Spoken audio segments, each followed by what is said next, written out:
What is going on, everybody? Welcome back to another edition of NFL Turf Talk. Division number 8 out of 8 to break down here. The NFC East, the best for last, the defending Super Bowl champions. And we're doing this, we're recording this, we're not live here on opening day of the 2025 NFL kickoff season while the Cowboys and the Eagles take each other on tonight. I'm one half your host, Dylan Davis. To my right, my faithful co-host, Scotty.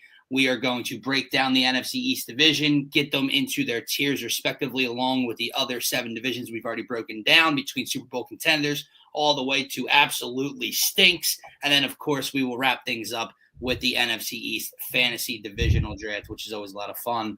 So, guys, if you're new to the channel, make sure to check us out on Twitter at DSM_media. Hit that follow button. And then, of course, make sure to check out the YouTube link specifically. It's the best and only spot to get your thoughts, comments, and questions pulled up with us when we are live. My man, happy Thursday. Happy football season. Summer is over. Let's get to business. Yes, sir. Summer's over. Officially ended, at least for me, over this past weekend. And football is back, man. So I'm excited for tonight, obviously. And we got the perfect game tonight to kind of have this conversation around the NFC East today. So I'm excited for that. We got the whole NFC East squaring off this first opening weekend. You got the Giants and the Commanders as well on Sunday. So should be fun, man. I'm just happy that football season is back. Time to, get to the betting scene. This is where, I feel like I make my most money. I don't know about you, but football season seems to be the best. So, yeah, I'm happy to be here with you, brother. Happy to get back to it. I agree. You mentioned it, speaking of gambling, that one of the, not this NFC East matchup, but the other one that takes place on Sunday afternoon, kind of leaning heavy on one side of the spread. We're going to talk about that live on Sunday's show, but that's one of my plays that I'll be looking forward to getting into. Speaking of that team, let's start with that team. Let's start with the basement of the NFC East last year. And let's look at the New York Football Giants, Scotty. They draft Jackson Dart in the offseason. They bring in Russell Wilson. Russ is getting the nod to start the year. What do you make of this Giants team this year? Because when we get to the tiers, I don't know if people would be surprised to see where we put them. I like what they have defensively. I don't think that has been their issue, obviously, for the last X amount of years. Quarterback has been their issue. Offensive line has been their issue. Skill position has been their issue. But you go out and you drafted Malik Neighbors high in last year's drafted kids, an absolute stud. They didn't do too much else in the skill position department. You're still looking at a Darius Slayton. They bring Jalen Hyatt, a Wan'Dale Robinson. So a lot is falling on the shoulders of Malik Neighbors. But with that defense, with a guy in Russell Wilson who was not bad in Pittsburgh last year, I think people get that misconstrued a lot. Russ was fine. They were a playoff team. They were 10-3 at one point, battling with the Ravens before they started to go on a little bit of a losing streak. Can Russell Wilson make this Giants team relevant again? It's an interesting question, man. I agree with you. I think Russell Wilson was solid last year. I think he was solid to good. I don't think he had a ton of weapons out there in Pittsburgh, right, outside of George Pickens and Pat Freiermuth, if you want to call Freiermuth a legit weapon. No. You look at this roster with the Giants, Malik Neighbors, I would take him over. George Pickens obviously is a better weapon. I think he'll be able to get and feed Malik Neighbors the ball. After that, you get into the Wan'Dale Robinsons, who's, he's like solid, I guess. Darius Slayton's solid, I guess. Tyrone Tracy, he's interesting because he kind of popped off towards the second half of the season last year. People were getting really excited about him. They started the season with Singletary back there, and then they kind of transitioned to Tyrone Tracy. So I'm interested to see if he can look a little bit better with some better quarterback play back there. But overall, man, I do think that Russell Wilson will – I'm trying to find the right word. It's pressure, but it's not pressure in the sense of winning like the Super Bowl or anything like that, obviously. No. But I think there is a pressure for him to get, a few early season wins so that Jackson Dart train doesn't heat up because, the Giants fans, if I was a Giants fan, for example, I would be kind of halfway in, halfway out with Russell Wilson. It's like, yeah, he probably is the better option. And yeah, you probably don't want Jackson Dart to start the season. Maybe he's just not that ready for the NFL.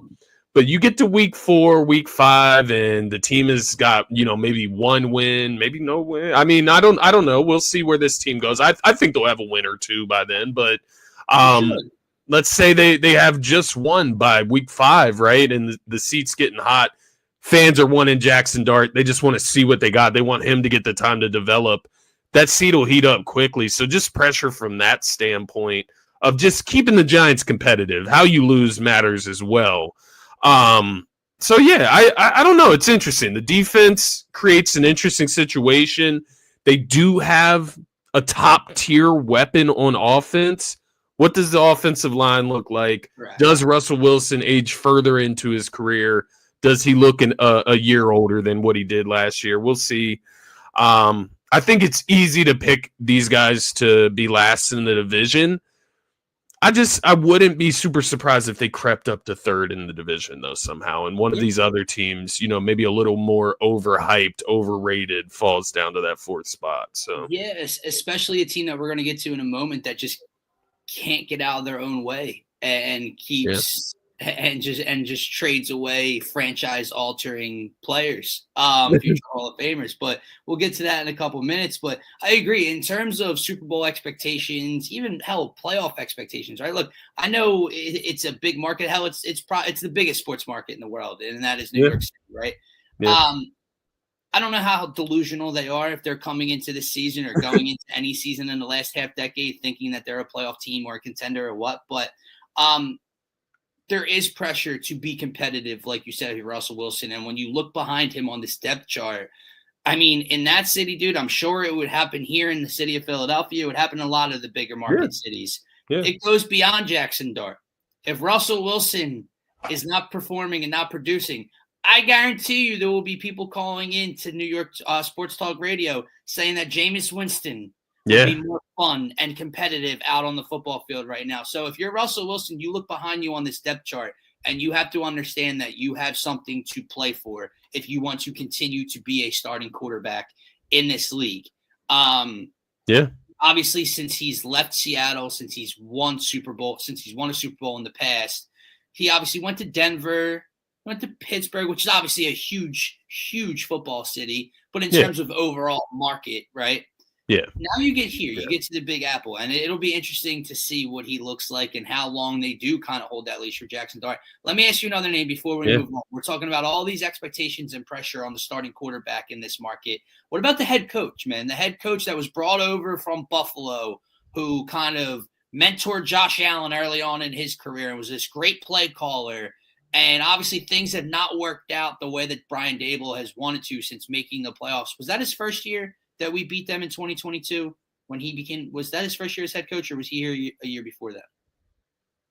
I want to say it was his first year. I think so. So like your first year, you get to a wild card, you play a division rival, right? Expectations are high. And since then that team just has not been competitive. In large part due to the quarterback play, in large part due to the offensive line play. They're hoping to have solved at least one of those issues. So I will be interested to see what the Giants look like to start the year. And like I said, stay tuned and tune in live on Sunday because I will have a pick in that Commanders-Giants game. Yeah, I think the the conversation around Brian Daboll is very interesting. You draft the new quarterback, so are you committed to Brian Daboll with that quarterback, or is this Brian Daboll's like last chance this season, right? And I think that's what we'll ultimately find out fairly early in this season by just seeing how far Russell Wilson's leash goes. But ultimately, I'm keeping my eye on him. Abdul Carter, very, very high draft pick, very, very highly accredited coming out of college, right? There's I don't want to say pressure, but I'm interested to see what he can do on that defensive line that has talent around him. It's not like he's going into a defensive line that is bare of talent. I mean, Dexter Lawrence, Brian Burns, Bobby Okereke in the front seven as well in the linebacker department. So they got a good defense. Still there as well. Yeah. Yeah, no, I agree with you, bro. Like, I'm not trying to glaze the Giants as an Eagles fan in any sense of the fashion, and there's no reason to glaze the Giants. What I'm saying is I like what they have on defense, especially from the linebackers and up front. And when you have it, like we mentioned, when you have a number one in Malik Neighbors and you possibly have a quarterback that can just get him the goddamn football, you could be a somewhat competitive football team this year. So it'll be interesting to, like you said, to see if they can climb up to third. Because let me ask you this, man. What are the odds the Dallas Cowboys come in last place this year? It's interesting, man. The Cowboys are very interesting to me because there's part of me that does, look at them and like, yes, it's just so typical of the Cowboys to, trade their best player, their most talented player. But there is part of me that also thinks about how it could motivate the rest of their team, their defense. Obviously, losing your best player, everybody obviously jumping the ship on them completely. Not that they were this big contender before, when they had Micah Parsons in the picture, but definitely looking at it after he's traded, just about everybody is out on the Cowboys, and rightfully so. I mean, they weren't good with him. The defense wasn't great with him last year. So I'm on two different sides with the Cowboys. I'm in the sense of, yeah, they could bottom out and just look like a dumpster fire by the end of this year. We could be talking about Dak Prescott headed out of town by the end of this season. We could be talking about CeeDee Lamb maybe headed out of town by the end of the season. Who knows where it could go? But on the other side of it, I do think when you kind of clean up your locker room from a media standpoint, it could. It's just like, is it going to take attention off of him? Because this guy, what I'm getting at, this guy is just a talking head constantly. Right. After a loss, he's going to get on his podcast and talk about it and just elaborate and break it down. Like, it was the thing I didn't like about Darius Slay at times, right? Getting on the podcast and just sharing all of our inside news, right? So I do wonder if, like cleaning out that noise could help them, but I don't know. It's between them and the Giants to come at the bottom of this division, though. I'm kind of in between those two teams. Yeah. So the problem I have, and that everybody has with this Cowboys team, Cowboys fan or Cowboys hater, it doesn't really matter. Yeah, is yes, like that. It is frustrating. It was frustrating as an Eagles fan, as a Sixers fan when we had Pat Bev, now with Paul George, who each had their own podcast where your team's struggling or there's some drama, some national attention going on, and these guys are making excuses or getting mad at the fans or pointing fingers and sharing news. The problem with it is your goddamn owner already does that. Yeah, that's fair. The king of the castle, the head of the table, already shares too much, already points fingers and navigates blame to other directions and makes all these excuses and flops, right? He holds out with Dak just to give him the most money a quarterback has seen at that time. He holds out with CeeDee Lamb just to give in and give him this ridiculous deal. Now he held out with Micah and we had a handshake deal. Brother, you got to talk to the agent. That doesn't matter. Okay? So you already have that guy with this many problems over the years. He's just a laughing stock at this point. When it comes to the Cowboys and the Giants, third, fourth place, whatever, two contrasting styles, right? We just talked about that Giants defense and how that is a way they can try to stay in ball games with a game managing type of quarterback potentially in Russell Wilson. You get to the Cowboys, the offense can still be fun. I mean, hell, in one of my fantasy leagues, I got Dak and CD because I'm thinking Dax might throw for 4,300 yards this year and 34 touchdown passes, right? You added George Pickens. In the backfield, I mean, if one of them hits, right, a Javonte Williams who's been bounced around from Denver, Miles Sanders signed a deal in Carolina, been bounced around, a young guy in Jadon Blue, someone could work out in the backfield. Your offense is fine. It's never been the problem. Yeah. It's what you pointed out. Your defense already stunk with arguably the biggest talent on that side of the ball. You couldn't stop the run with him on the edge. Yeah. And you traded him away. Scotty, I'm not lying. This is going to be one of the worst defenses in football this year. It's just going to be. So you better hope Dak can throw for damn near 5,000 yards and protect the football at the same time. Because if not, this team is going to lose a lot of games this year. Yeah, I guess the conclusion I come to after hearing you go through that is that I guess I would still look at the Cowboys in the same light if they had Micah Parsons or not. So I guess that's where I'm at. Like, Micah Parsons isn't going to stop the worst defense in the NFL from being the worst defense in the NFL, quite honestly. I just don't see it. Like, you just said yourself, he's not helping stop the run. Like, if he's just this prolific pass rusher, he's a great player, man. I don't know. I feel like you kind of get the vibe of me and Micah Parsons. Like, I am not 100% sure that he is worth the noise that comes with him, quite honestly. I just think when you look at some of the edge rushers that pop off in this league, they don't have to come with the name of Micah Parsons. They don't have to come with the drama of him. So I don't. It's not that I think the Cowboys are better off without him. It's not that. It's just that I don't think they were gonna win the division with him. I don't think they were gonna compete for a Super Bowl with him at the end of the day. I do agree with you, though. They should put up some points. Dak should have those numbers again this season.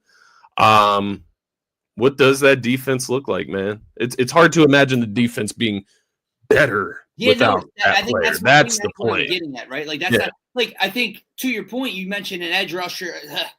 Let's take a look at Cincinnati, right? Like, had the guy that led the league in sacks, dominated in one specific area. And they sucked. Worst defense in football. Yeah. My point is, you're obviously not going to be better without him, but at least you could, like, you had a guy that excels at this, makes your defense scary up front, and, you have to game plan a certain way. Maybe they would have been the 19th ranked defense or the 20th ranked defense with Micah Parsons. Now I'm looking at this depth chart and I'm going, this might be the 28th ranked goddamn defense in football. Kenny Clark, man. Wow. He'll help stop the run, I guess. It is interesting. I think the biggest thing for me, my biggest takeaway from the Micah trade specifically in regards to Cowboys is probably their fans, like, and what I would imagine their perspective of it. And what you're talking about there is, like, even if their defense sucked, you would have Micah Parsons who brings in some excitement. Maybe it's a sack strip fumble, right? That you get that one turnover in that game that just lights you up with joy.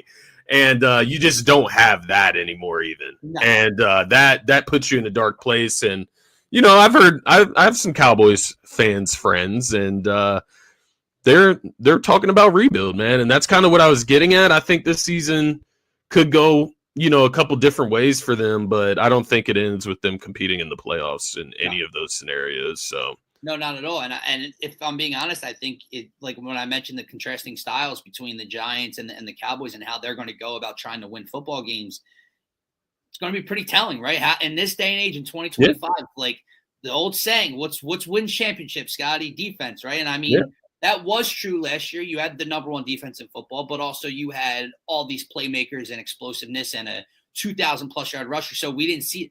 We'll see what wins more football games, defense or an high-flying offense. This season. It's a great point. It'll be interesting to see. They got a new head coach as well down there in Dallas, man. See what he's got. Yeah. Let's get to the meat and potatoes of this division, because so they say apparently giving up 55 points in the NFC Championship wasn't embarrassing enough. Apparently, the Super Bowl champs, the defending Super Bowl champs, have, like, this thorn in their side, Scotty. This stopper, this team, this quarterback, this fan base that is just going to be gnats all year long. Look, man, we just talked about Cowboys fans, and we've dealt with them far longer than we've dealt with these Commanders fans recently, and Giants fans, and just New York, and annoying, right? Yeah. Oh, I think Washington's the most delusional fan base I've ever surrounded myself, like, been in conversation with. I mean, whatever they think this roster is, and whatever national media thinks this roster is beyond me. Let me tell you this. The Washington Commanders will be in playoff contention. They could be a 6 seed. Get into the postseason, maybe win a game. But that's it. I mean, what's the combined age on that defense, Scotty? 47? The average, 62. My God, this team old as hell, man. It's interesting and worn out, brother. You traded Brian Robinson Jr. and Austin Eckler is getting first team reps all week in practice over the young what's his name? Turning the clock back, right? Okay. Congratulations, you got Terry signed. Debo's going to solve all their problems. 48-year-old Debo Samuel's going to come here and solve Washington's problems. Zach Ertz, with all due respect to the greatest Eagles tight end of all time, Zach Ertz ain't solving a goddamn. This team is historic. And when I say historic, I don't mean great. I mean historic in age. It is not. Let me say this very clearly. It is not a two-team race for the NFC East. There will be a repeat NFC East champ for the first time in however many years our division hasn't seen one. 2 decades, a decade and a half, whatever the hell has it been. The Eagles will repeat. These rosters are not close in talent.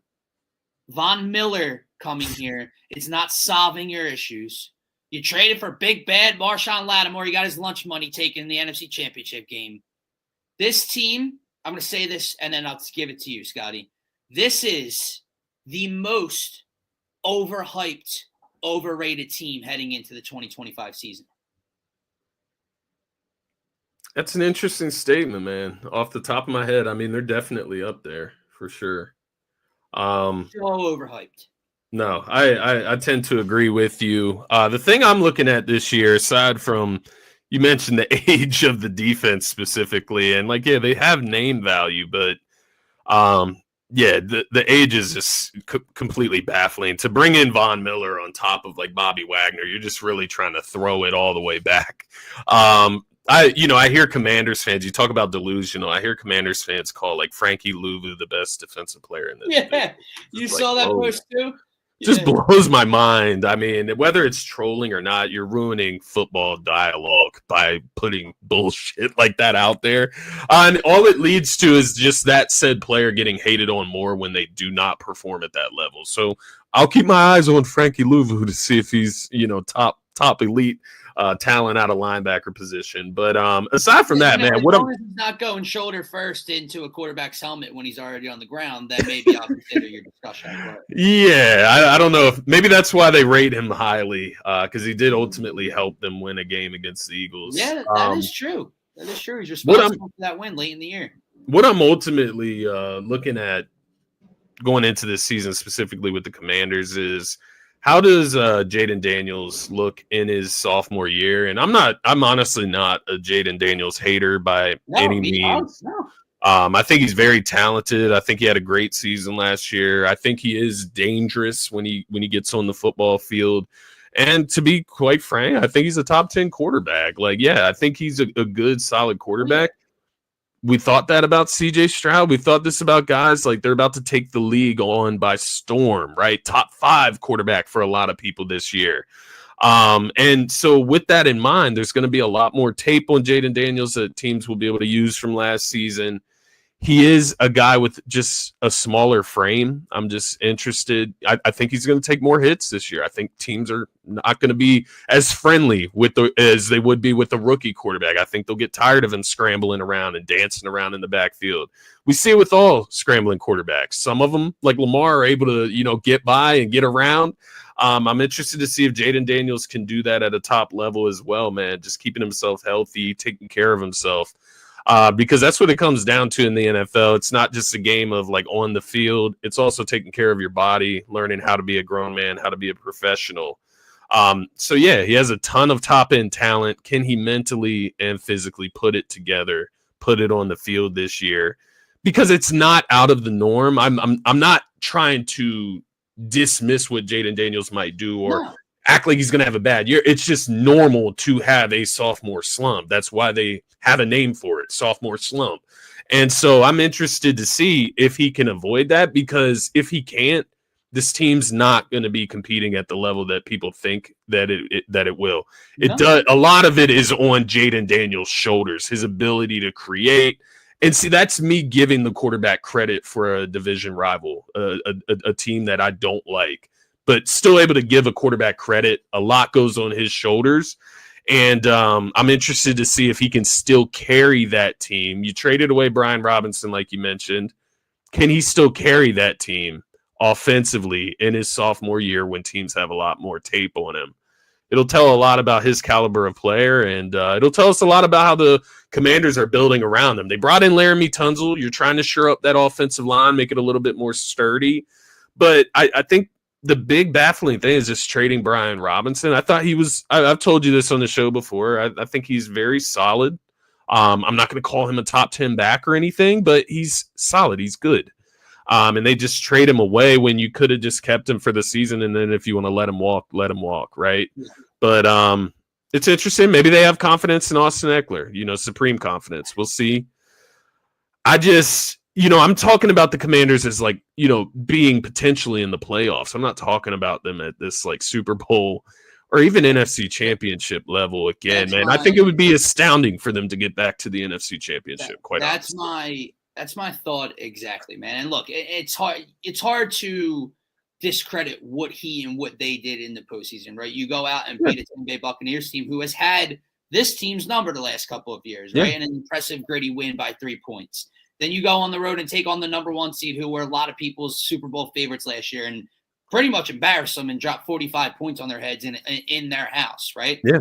Here's where I'm at, though, when I say how overhyped you are. And when it comes to the comparison with the team on the logo you see right here, is the last piece of evidence we have of these two teams head-to-head.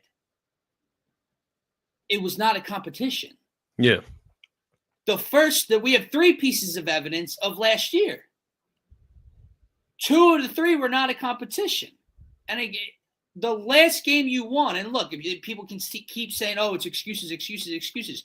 You were down 2 scores in your house getting embarrassed before Jalen got hurt, and then Devontae Smith dropped the ball right over the middle of the field that would have sealed the game. That's how you won by 3 points. And Jaden had 5 touchdowns, and he was spectacular. But you matched up with the team you're in direct competition with, this matchup that people keep talking about. And you lost 2 out of the 3. There's a million excuses for why you only won the other one. And then you get to what they did last year, aside from the Eagles, Scotty. That Eagles game that I just mentioned where Kenny Pickett had to finish it is the only win against the team that A, made the playoffs, and B, I think was above 500. Here's who else they beat besides the Eagles and Kenny Pickett. The New York Giants, the Cincinnati Bengals, the Arizona Cardinals, the Cleveland Browns, the Carolina Panthers, the Chicago Bears on a Hail Mary. The New York Giants, the Tennessee Titans, the New Orleans Saints, the Atlanta Falcons, the Dallas Cowboys. The one win you have over a 500 team or better is the game I'm alluding to. So, yeah, you're the hype is just so over the top for me. The evidence just quite literally is not there. That was your schedule. Were they a 6 seed or a 7 seed last year? If they played the Lions in the first round? Second round. They played Tampa Bay and then played the Lions. Yeah, you're right. I had the seedings backwards. We were the 2nd seed, so they had to be the 6th seed, right? I think so. I'm forgetting, but regardless, right? So Tampa Bay would have been the 4th seed in the NFC. Am I tripping on that? So that would have made Washington 5 if that was the case. Because we played the Rams. The Rams were a wild. We played the Packers. We played the Packers first, right? Yeah. Then the Rams. No, I think Washington was the 7, bro. Let me just check. And so, who did they? If they were the 7, so were we the 3 seed? No way, we were the 3 seed, right? No, we were the 2. Because the 7 would play the 2 seed, and the 6 would play the 3, and the 5 would play the 4. Yeah, so maybe they were the 6. Hold on. So the Packers were the 7, the Commanders were the 6, the Rams or the Vikings were the 5. That makes sense. And then the Vikings, they lost to the Rams. The Rams. Okay. Yeah, they got embarrassed. I got you. Yeah. Well, the thing is, man, I was looking at the Commanders' schedule this year, and I'm just like, is it any harder? But I guess you got the Chiefs, you got the Packers, got the Lions, got the Broncos, Vikings. It's kind of it, though. You know what I mean? Outside of the division, which is gonna be tough in most of those games for them, but yeah, it's interesting. No, they get the second place schedule, right? But I think delusion or delusional has been the word of the show today. And again, it's because we deal with these teams and their fan bases so much because they are in our division and they are in the comments a lot more and et cetera. But I'm a big evidence guy. Like and for the last time before we enter the 2025 season, the last time we saw these two teams line that shit up, as our friend Martian would say, they got smoked. And their offseason moves was to go out and bring in Von Miller. Javon Kinlaw's cool. And Debo is an upgrade, obviously, but again, you're not helping just the age jokes. You just keep making your roster older. And going all in, man. Older.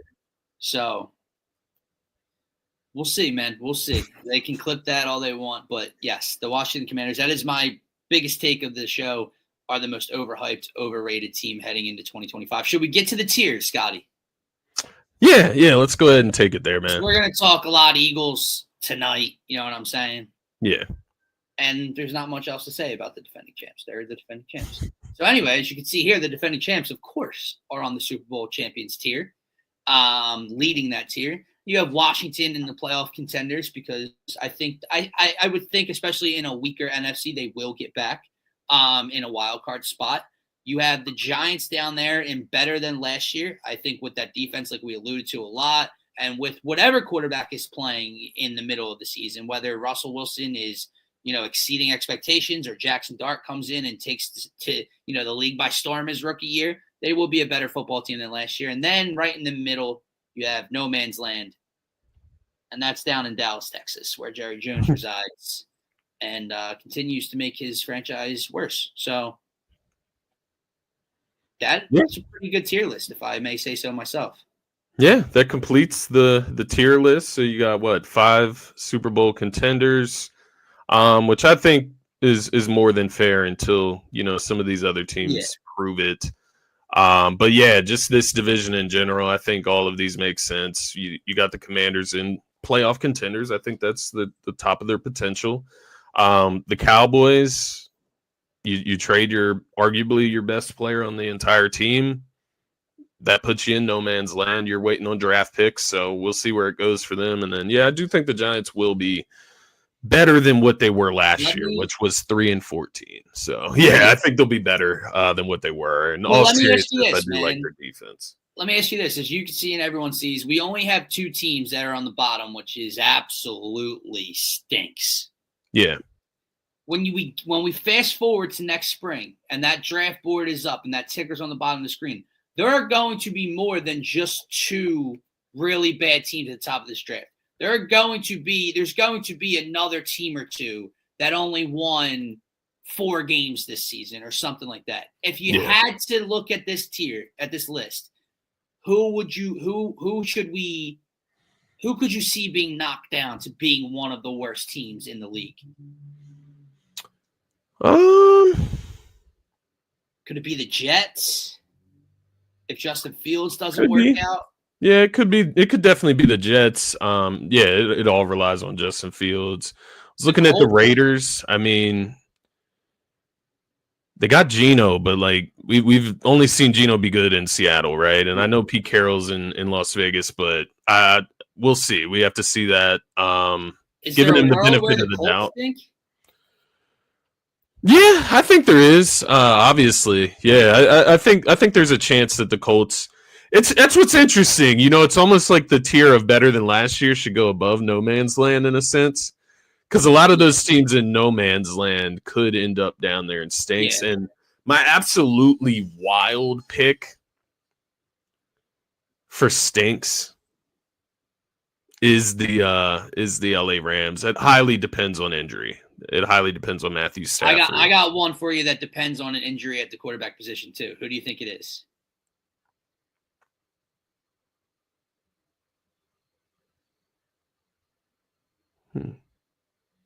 Bengals? Well, yeah, I mean, God forbid Joey B went down, then yeah. Yeah. But no, the Miami Dolphins. Yeah, absolutely. That guy, you know what, even if it's not a concussion, if that guy gets hurt, they are going to be a really, really bad football They could stink even with him. You know, they could stink.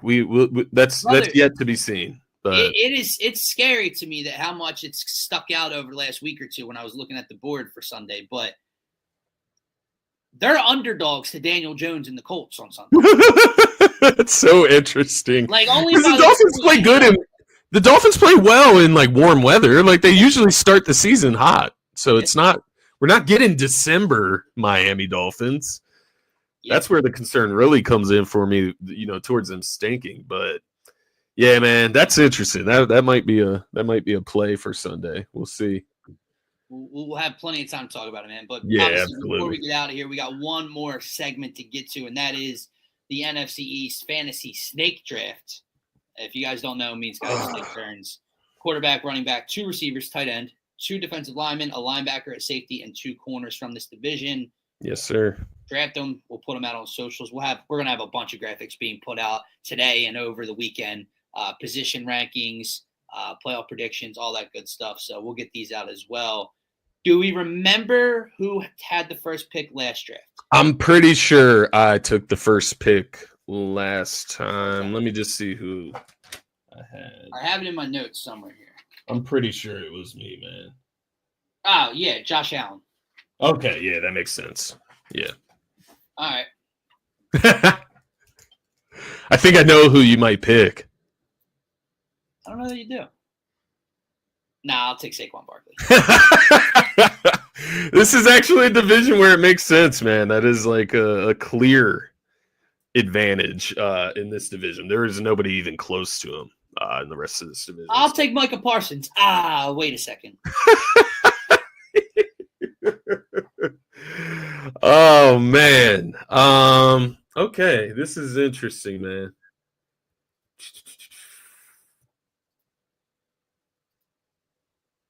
I'm going to take Jalen Carter. I like it.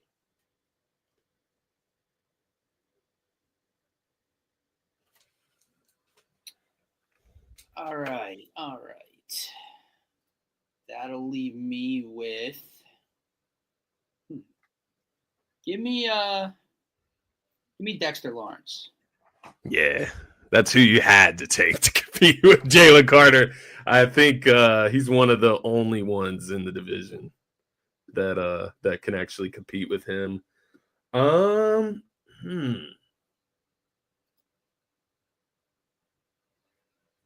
me take Q. Oh, you bitch. Let me get Quenyon, Mr. Lockdown.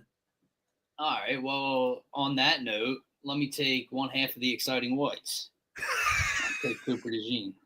Fair enough. I'm kind of just waiting for you to make the one pick.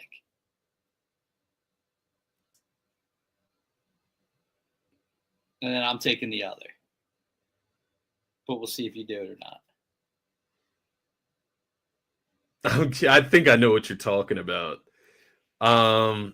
I'm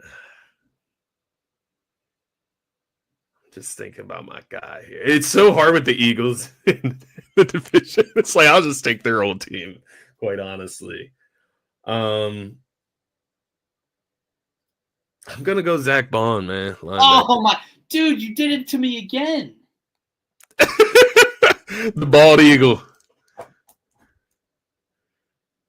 All right, do I want to be stubborn? Like, do I really?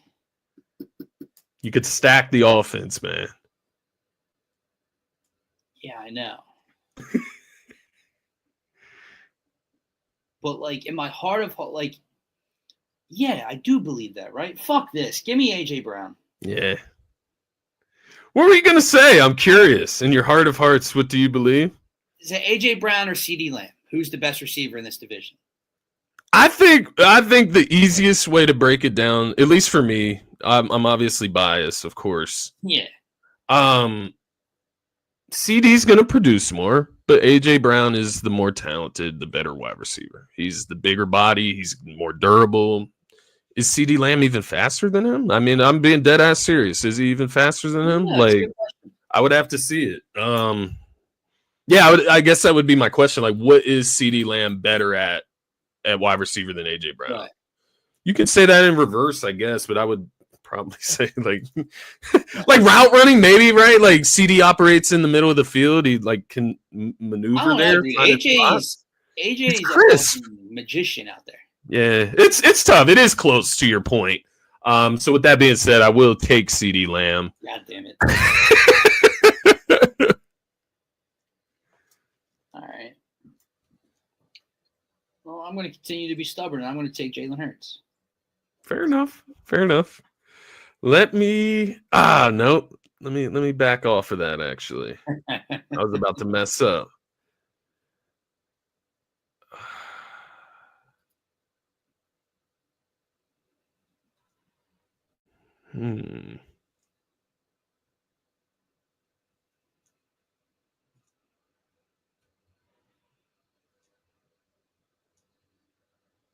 This is tough.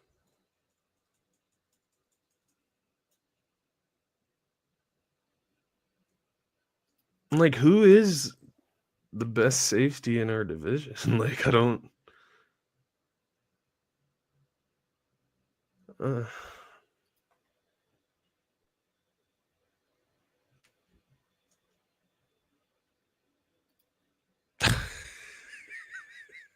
I'm stuck here, man. Who do I draft here?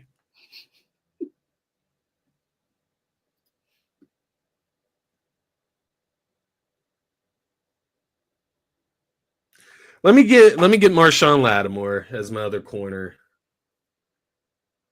It's going back in between him and Diggs, but Lattimore did get cooked by AJ, but it's AJ. That's true. I was going to take the other half of the best wide receiver duo in football. This is no disrespect to my man Smitty, but I'm going to take Malik Neighbors. Interesting, man. I forgot about Malik Neighbors, quite honestly. This division's stacked in the wide receiver department. Bro. Yeah, because I was thinking Smitty or Terry, and then you also have George Pickens, of course. Yeah, there's a lot of wide receivers in this. Yeah. Man, you know what? Let me just get my man Reed Blankenship. Just take him for exciting white value. You don't find those often. All right. Give me he is listed as a linebacker. That's interesting. I'll take Brian Burns as my linebacker. All right. Let me take Dallas Goedert. Talk about a position I forgot to look at. I don't know that he's considerably better than the others, especially from production, but I think he is the best tight end on the division, in my opinion. I think, off the top of my head. Yeah. Am I tripping? No, I think you're right. Give me Javon Kinlaw. Nice.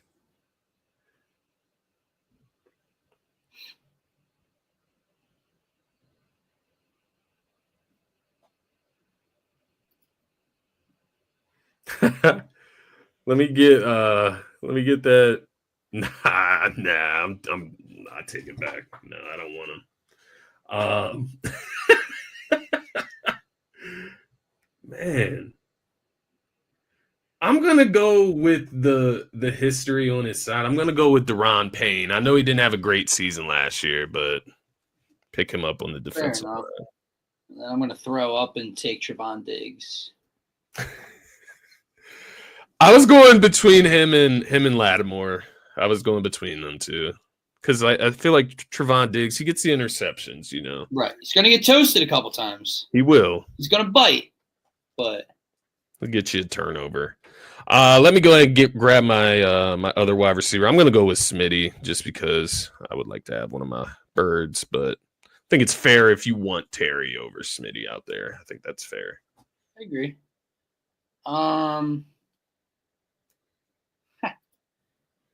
Give me Andrew Makuba at safety. Oh. Shot in the dark. Because he will be starting in a few weeks. Promise that. I had thought I had quarterback figured out, but no, I'm gonna go Jaden Daniels, man. My mind had immediately gone to Dak. I guess it's just been like that for so long. Yeah. But no, I'm gonna go with JD on that case. All right, I need my tight end. And with that said, I mean, again, it's not even the smartest pick in the world because I guess the guy in Dallas is better at this point of their careers, but I want Zach Ertz. Ertz was solid for him last year, man. He's not what he used to be, obviously. And, this might be a discredit to what they were last year, but he was one of their best pass catchers. So yeah, that is true. I think my last pick is running back. It sure is, partner. Ew, man. I think I know. Yeah, I'm gonna go with Tracy. Yeah.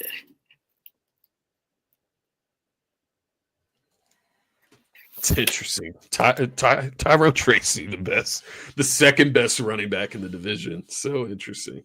What's wrong with that? Would I have gone with Brian Robinson? Probably not, though. Because I feel like he's still I do like Brian Robinson, but he split time with Eckler a lot last year. And even that other running back that they have, I can't remember who he is off the top of my head right now, but no, that's facts. It's Jeremy McNichols, I think it was. But yeah, man. No, I think Saquon was obviously the number one player in the NFL, by the way. That was the separator, in my opinion, for that draft. Thanks, partner. All right, bro. We've done it. But we're done the division breakdowns. Hope you guys have enjoyed them. Enjoyed watching with us. This is probably, I believe, the last recorded show we will do for Turf Talk. The rest will be live, so you guys can comment along with us, give us your thoughts, opinions, ask us questions. It can be anything just football related, the games, reviewing them, gambling, advice, fantasy football, whatever you guys want to get into. We cover it all. We try to cover it all for you guys. So make sure to follow us on Twitter, follow us on all social platforms if you're out there, and make sure to subscribe to the YouTube channel. We will be live around 4 p.m.